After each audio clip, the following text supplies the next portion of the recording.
A paz de nosso Senhor Jesus Cristo seja com todos vocês. Irmãos, eu vou mostrar para vocês aqui agora a confissão de fé de mais 3 ex-CCB, ali de São Bernardo do Campo, que agora passaram a fazer parte da Igreja Batista. Fizeram a confissão de fé, fizeram o seu batismo e eu vou mostrar aqui para vocês, ok? Vale muito a pena, gente. E eu vou até falar aqui para vocês, né?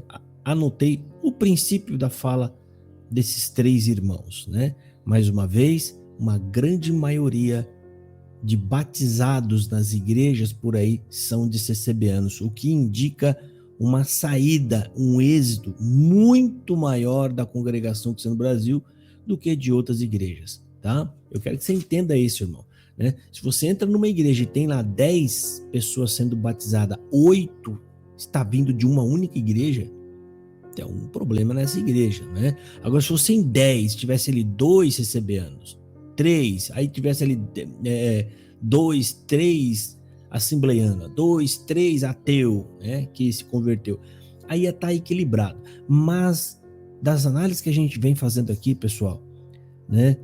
Os batismos nas igrejas, principalmente batistas e igrejas presbiterianas, quando você vai ver a conta, né, o número de batizados, ele é enorme de ex-CCBs. Ou seja, proporcionalmente, muito mais gente da congregação cristã no Brasil, ou seja, proveniente da congregação cristã no Brasil. Aqui a gente vai ter o nosso irmão Cleito, a Fabiana e a Caterine também, né?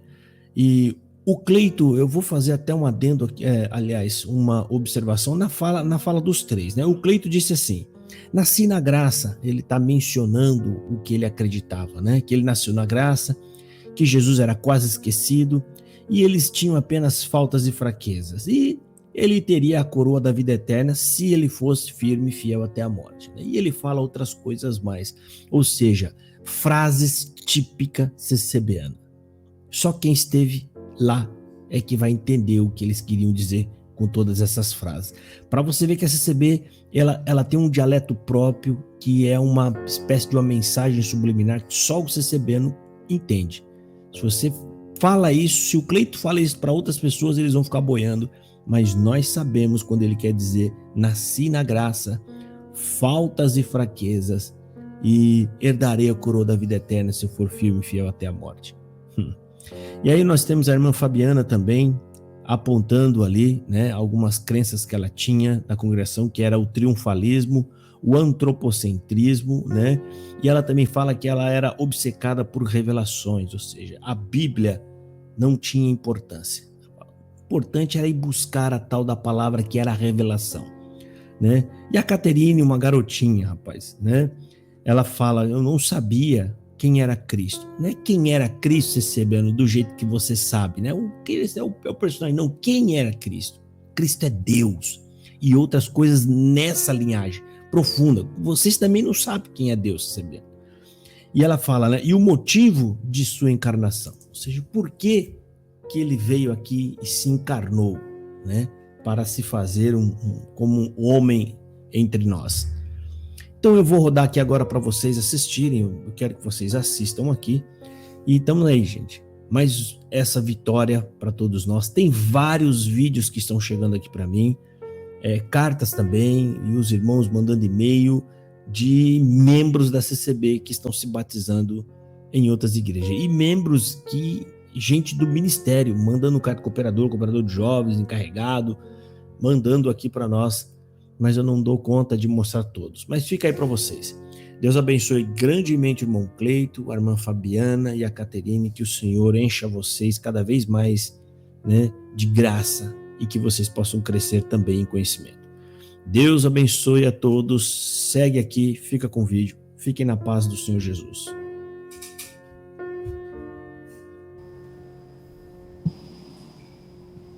Bom dia, irmãos. Eu sou o Cleiton, esposo da Fabiana e pai da Liz. Até os 35 anos eu participava de uma instituição religiosa. Sim, provavelmente você não vai entender o que eu vou dizer, mas eu nasci na graça. Participei dessa instituição desde o ventre de minha mãe. Como era falado, eu estava na obra de Deus. Eu tinha certeza que era um exemplo de cristão, um verdadeiro servo de Deus. Era um religioso e seguia as doutrinas com todas as minhas forças. É claro que falhava em algumas, mas não era pecado. Lá fui batizado para o perdão dos meus pecados, então tinha apenas falhas e fraquezas. Eu agradecia a Deus. Jesus era quase esquecido por ter me chamado ao batismo e que ele me prometia a coroa da vida eterna se eu fosse fiel e firme até o fim. Minhas orações eram cheias de autojustificação. Olha, Deus, o quanto eu te amo, o quanto eu deixo de fazer por causa de ti, não faço isso, não faço aquilo, ou seja, um perfeito fariseu. Ler a palavra de Deus era para mim cansativa e sem sentido, até porque fui ensinado que a palavra de Deus era a pregação após a leitura de um texto bíblico. A palavra de Deus vinha diretamente do trono de Deus. Isso bloqueia qualquer impulso de questionar o que foi pregado. Afinal, você não vai querer questionar a palavra vinda dos céus. Quero deixar claro, não tive nenhum desentendimento ou problema com os membros dessa instituição. Tenho amigos e parentes lá e os amo. Também não cometi nenhum pecado que lá é tido como pecado de morte. Foi durante a pandemia que tudo começou. Minha esposa, através de vídeos no YouTube, críticas, Nicodemos, Paulo Júnior e outros, foi despertada pelo Espírito Santo. Sim, Deus utilizou uma plataforma de streaming para anunciar o verdadeiro evangelho. E ela começou com seus questionamentos sobre o que a Bíblia dizia, sobre as doutrinas da igreja, que antes disso já não eram poucos. Eu tinha certeza que ela estava possuída por algum espírito para me derrubar da graça. Mas não demorou muito e minha esposa foi se transformando. Em poucos dias começou a chegar em casas livros bíblicos, Bíblia da mulher, como ser uma mulher bíblica e submissa ao seu marido. Minha esposa endoidou. Ela estava decidida a encontrar uma igreja onde a palavra de Deus, a Bíblia, fosse a base da igreja, onde Jesus Cristo fosse o centro. Eu, desacreditado, tinha certeza que ela não ia atrás, mas o Espírito Santo deu forças a ela. Venceu a timidez e foi sozinha. Em poucos domingos, ela voltou toda feliz. Encontrei a igreja. Nessa altura do campeonato, eu já estava com as minhas defesas abaixo. Não pude resistir e acompanhei no próximo culto. No dia 2/10/2022 foi o primeiro culto, a segunda igreja que eu entrei na vida. Antes de entrar na igreja, aquela sensação terrível de que estava cometendo o maior pecado que podia cometer. A cadeira aconchegante acalmou meu coração diante da quantidade de informação e liturgia totalmente diferente que eu vivia. Chegou a hora do sermão. Quero ver o que vai sair. Aqui eles não têm revelação. A tentação de Jesus. Se fosse da minha igreja, eu tinha uma ideia do que sairia. Você está tentado pelo diabo, você está provado. Resista, ele fugirá de ti e os anjos te servirão e por aí vai. Mas naquela noite, minha alma ouviu o pão requentado, a palavra estudada mais doce da minha vida. Como pode? Todo aquele assunto está ali, bem nas minhas mãos, e eu nunca consegui extrair nada. Mas é claro, eu não lia, nunca foi ensinado o que aquelas letras estavam dizendo. Elas sempre foram uma leitura por uma pregação que me colocava no centro. Naquele dia, os meus pecados foram confrontados. Jesus, Filho de Deus, cheio do Espírito Santo, foi tentado pelo diabo. Expulsou o diabo com a palavra de Deus. E quem era eu que não tinha conhecimento algum? Durante os cultos seguintes, eu nunca vi tanto pecado em minha vida. E eu entendi, foram os meus pecados que fizeram estar longe da Bíblia. Fiquei me perguntando, no momento da conversão, eu entrei na UTI no primeiro dia de culto. E domingo após domingo, o Espírito Santo foi desligando aparelho por aparelho, até finalmente ter o diagnóstico, morto em Cristo Jesus. Agora, em minhas orações, não saía nada além de, ó Deus, tem misericórdia de mim, pecador, salva-me. Verdadeiramente, sinto-me morto para o mundo e vivo em Cristo Jesus. Hoje não há sombra de dúvidas, me rendo a Jesus Cristo, meu único e fiel Salvador, e suficiente Salvador. Glorifico a Deus pela igreja, e já me comprometo com esta, em prol do avanço do reino de Deus. Glorifico a Deus pelos pastores e líderes que são fiéis e comprometidos com o verdadeiro evangelho. Glorifico a Deus pelos irmãos que têm nos recebido e nos acompanhado, André e Renata, Wesley e sua família. Muito obrigado. Bom dia, irmãos. Meu nome é Fabiana, eu sou casada com o Cleito e a mãe da Liz. Eu cresci dentro de uma igreja exclusivista, onde o triunfalismo e o antrocepantismo são comuns. Eu era obcecada por revelações extras. A Bíblia não era necessária para mim. Acreditava que Deus era mutável. Minha vida era Minha vida era um loop de emoções. Eu julgava ser uma pessoa boa. Dentre as pessoas da terra, eu era uma das melhores. Nunca matei ninguém, me achava justa. Eu era uma fariseia. Em certa ocasião, questionei-me por que Deus era tão transitório. Não tinha o conhecimento sobre o Deus das Escrituras. Entrei em profundo abatimento. Comecei a questionar-me as pregações e o ensino daquela instituição. Um dia, pela graça de Deus, a esposa de um pastor começou a falar das Escrituras com muito amor. E eu não entendia o motivo dela estar falando daquele jeito. Ela falava dos ensinamentos de Paulo e eu tinha raiva de Paulo, aquele que mandou as mulheres serem submissas. Não quero nem ouvir, pensava comigo. Eu tinha uma visão distorcida de Paulo, por conta dos ensinos errados. Mas ela, com muito amor, percebeu que eu estava confusa e me orientou a comprar uma Bíblia de estudo. Cheguei em casa e o jeito que ela falou ficou na minha mente. Eu nunca tinha visto o amor de alguém pelas Escrituras Sagradas. Comprei uma Bíblia de estudo e comecei a ler. No princípio, era o Verbo estava com Deus e o Verbo era Deus. Que negócio é esse? Jesus Deus, eu nunca aprendi isso.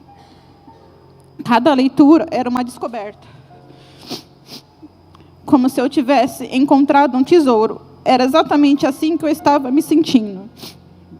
Foi então que, pelo YouTube, eu tive acesso a uma pregação do Augusto Nicodemos, a qual eu nem sabia que ele existia. Justificação pela fé. Efésios 2, 8, 9. A salvação não vem das obras, justificados mediante a fé. Naquele momento, eu senti como se um véu caísse dos meus olhos e eu comecei a entender que a salvação não dependia daquilo que eu fazia. Eu não precisava mais colocar todo um dia um tijolinho na minha construção. A salvação estava ali. Cristo é a minha salvação. Cristo é a minha esperança. Cristo é o que eu preciso. Caí em lágrimas, chorei muito, compreendi o quão afastado eu estava de Deus. Naquele momento, eu entendi que precisava ser discipulada e precisava procurar uma igreja bíblica. Sou salva pelaquilo que Cristo fez na cruz. Pagou minhas transgressões. O justo pelos injustos. É nisto que eu acredito. Sou justificada sem mérito algum, tendo a certeza que aquele que iniciou a boa obra em mim há de concluir até o dia de Cristo Jesus. Eu aproveito a oportunidade para agradecer aos irmãos que têm me recebido com muito amor. A Sônia, a qual foi o meu primeiro contato, a qual foi muito importante essa recepção dela. Naquele momento, me senti realmente acolhida. A Renata e o André, que teve muita paciência nesta nova caminhada, tirando todas as dúvidas, fazendo uma desconstrução a cada discipulado. Wesley e sua família, por estarem sempre dispostos a nos ouvir. A Clarice e o Sandro, que também tem nos recebido com muito amor, glorifico a Deus por todo o ensino ministrado pelos pastores e líderes, por fazer parte na comunhão da igreja e me comprometendo a participar ativamente junto à igreja em prol do Evangelho. Muito obrigada. Amém. Bom dia, meu nome é Caterine Carvalho Bruno, tenho 13 anos e sou filha de Carolina e do Wilton. Sou irmã mais velha da Vitória e da Sofia. Nasci na Congregação Cristã do Brasil. Eu ainda não sabia quem era Cristo e o motivo de sua encarnação. Quando minha mãe conheceu o verdadeiro Evangelho, saímos dessa igreja. Eu tinha 8 anos. Após a saída, ficamos 2 anos à procura de uma igreja. Assistíamos no YouTube alguns vídeos e pregações de outras igrejas e conhecemos a teologia reformada. Em 2020, conhecemos o Classical Conversations, uma comunidade de educação clássica cristã, o que nos possibilitou conviver com famílias piedosas e genuinamente cristãs. Lá aprendi o que era uma cosmovisão cristã e como eu deveria glorificar a Deus, inclusive nos meus estudos. Começamos a frequentar uma igreja bíblica que nos acolheu de braços abertos. Esses irmãos tiravam as dúvidas de minha mãe e somos muito gratas pela vida deles, mas não eram reformados, o que gerava alguns conflitos na doutrina e também no nosso entendimento. Em meados de 2022, uma amiga querida nos convidou para assistir um culto de domingo na Trílita, onde era essa igreja. Assistimos o culto de Hebreus 13, 20 e 25, onde vi que a pregação era cristocêntrica. Os irmãos logo nos acolheram, sem saber de onde éramos, e ficamos constrangidas com tanto amor. Saímos no final de julho, no mesmo ano, de nossa antiga igreja e começamos a frequentar a Igreja Batista Reformada. Minha mãe começou a fazer as classes de novos membros e eu só ficava na IBD com crianças menores do que eu, mas que já sabiam quem era Cristo e o motivo de sua encarnação. Fomos compreendendo a predestinação e justificação somente pela fé. Eu me maravilhava olhando as crianças saberem sobre assuntos que nunca me aprofundei. No carro, durante o caminho de volta para casa, contávamos uma para as outras o que aprendemos na IBD. E quando minha mãe começava a falar o que ela aprendia a cada domingo na classe de novos membros, eu me deleitava vendo a grandeza de Deus e sua soberania. Aprendi, durante as conversas e pregações, que eu estava em condição miserável perante Deus e que eu tinha que me arrepender dos meus pecados, clamar por perdão e misericórdia. Por meio da exposição da palavra, vi que não tenho nada de bom, belo e verdadeiro, e que era inimiga de Deus. Mas não por mim, e sim pelo Príncipe da Paz, posso me relacionar com Deus. Posso desfrutar de suas bênçãos celestiais. Posso crer que aquele que começou a boa obra há de completá-la até o dia de Cristo Jesus. Não escolhi a Cristo, e sim o Espírito Consolador que me chamou. Me deu essa ardente vontade de fazer parte de sua igreja, aquela por quem Cristo morreu. Se a salvação dependesse da minha vontade, eu nunca escolheria Cristo. Eu estava como uma ovelha desgarrada se desviando pelo caminho. Mas o Senhor fez cair sobre ele a iniquidade de nós todos. Sendo uma pecadora, irei pecar mesmo depois do batismo. Como disse Lutero, pensei que o velho homem tinha morrido nas águas do batismo, mas descobri que o infeliz sabia nadar. Agora terei que matá-lo todos os dias. Mas a diferença é que sempre que pecar, buscarei perdão no meu suficiente, único, fiel e salvador Jesus Cristo. Sou muito grata a Deus por ter criado essa igreja da qual farei parte, pelas coisas que o Senhor permitiu que ocorresse, e agradeço aos meus pais que me discipularam. Estou comprometida a orar e fazer comunhão com os irmãos, a participar dos cultos e promover a paz. Finalizo lendo Isaías 53, 4 a 5.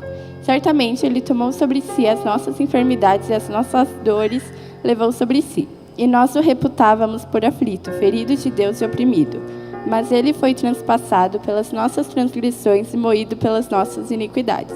O castigo que nos traz a paz estava sobre Ele, e pelas suas pisadas fomos sarados. Amém.